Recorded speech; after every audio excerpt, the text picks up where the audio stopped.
According to the Centers for Disease Control and Prevention, otherwise known as the CDC, nearly 35% of U.S. adults are obese.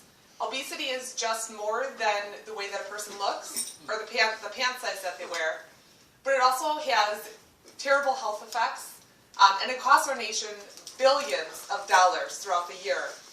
Some of the leading causes of preventable death come from obesity, such as heart disease, stroke, type 2 diabetes, as well as certain cancers. Are you more of a numbers person? In 2010, the estimated annual cost of obesity in the country was $190.2 billion, according to the Journal of Health Economics. Before we get too far into things, let's talk a little bit about what obesity actually is. The Body Mass Index scale, or the BMI, is what a lot of people use as a reference to determine if they're underweight, average weight, overweight, or obese. Obesity is defined as a BMI of 30 or over, or your body weight is at least 20% higher than it should be, and all this scale takes into consideration is your height and weight. Therefore, it's not exactly accurate if you're a bodybuilder or extreme athlete. It's not going to be accurate, but for everyday people like you and me, it's perfectly accurate. It's a good indication of where we are. For example, I'm 5'10". My healthy weight range according to the BMI scale is 129 to 174 pounds. This would put me at a BMI range between 18.5 and 24.9 pounds. I am considered overweight at 25.5 on the BMI scale. However, most people when they see me don't believe that I'm overweight, which in my eyes is a perception that we have all gotten so used to people being big that somebody that's a few pounds overweight, 5 pounds overweight, doesn't look it. According to Medical News Today, obesity can be caused by a number of factors, such as overeating, sedentary lifestyle, certain medications, and lack of sleep. It should not go unnoticed how important sleep is in the overall equation. When you're tired and you come home from work because you didn't sleep very well, what do you want to do that day? You don't want to go work out. You don't want to take the dogs for a walk. You want to sit on your butt, probably eat something with high carbs, and watch TV, and maybe take a nap until you fall asleep. But sleep can prevent us from doing more than just exercising. In fact, low levels of sleep affect two important hormones in our system, ghrelin and leptin. These two hormones, one of them is responsible for controlling our appetite, and the other one is responsible for controlling how much we eat and telling us when we're full. When we don't sleep enough, these hormones don't play the right role, and so that's why a lot of times when you're tired, you tend to eat more. So it's so important to try to get sleep in accurate amounts. Most people need between 7 and 9 hours of sleep a night. All you need to do is Google a phrase such as obesity-related diseases to find a number of reliable results. According to the National Heart, Lung, and Blood Institute, there are over 10 familiar problems associated with excessive weight. These include coronary heart disease, which puts you at a greater risk for a heart attack, and heart failure, where your heart simply can no longer meet the demands of your body. High blood pressure, stroke, abnormal blood clots, sleep apnea, and reproductive problems are just to name a few. Think of your body as a bicycle for a moment, okay? If everything's working perfectly fine, you can go and you can go for miles and miles. If you poke the tiniest little hole in that tire, it's just going to deflate over time and you're not going to get the life out of that bicycle.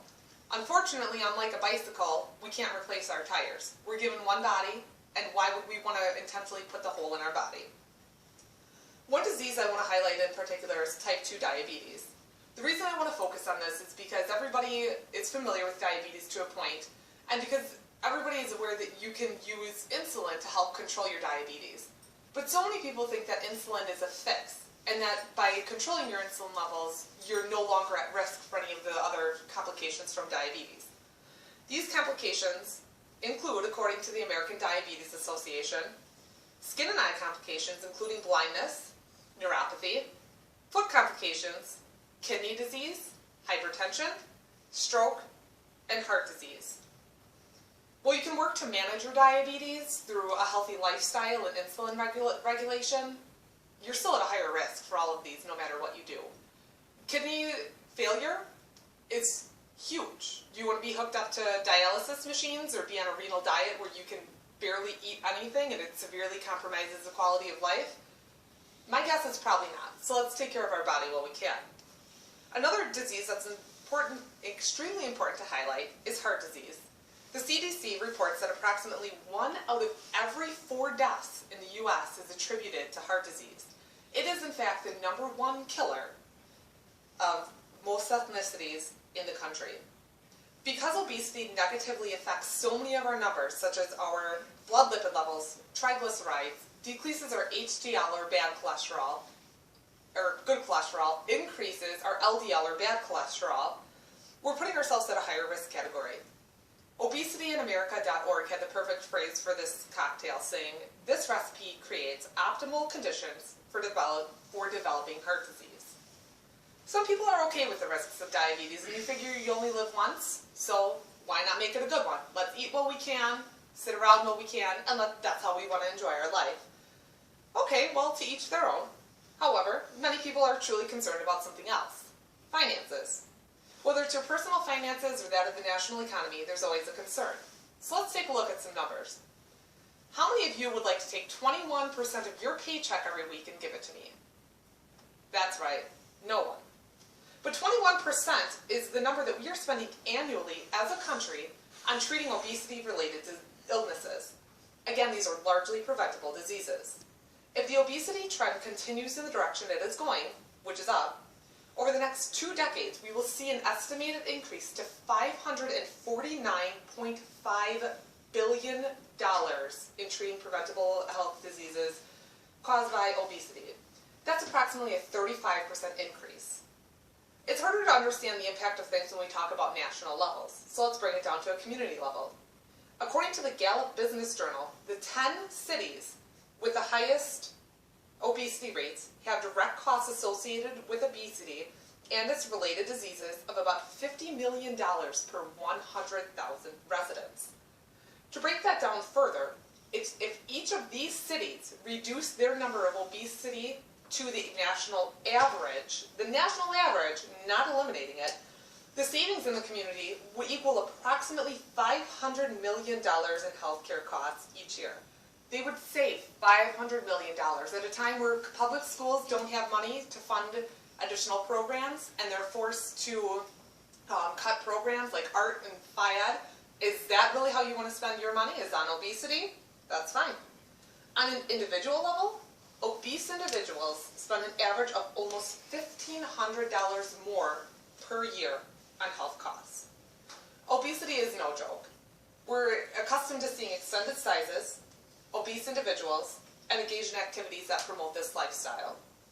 However, we need to understand the importance that this has. It's more about being fat or being unattractive or just about doing whatever you want. It's a serious health consequence, and it's important that we understand that. We need to live according to the life that we want, but let's take the information that we have and use it as power. Just remember, obesity can lead to a number of serious diseases that affect both our health and our wallets. Thank you. Amen. All right. Nobody left. I thought about me. Yeah, that's I right. think it just did, never mind. Yeah, it did.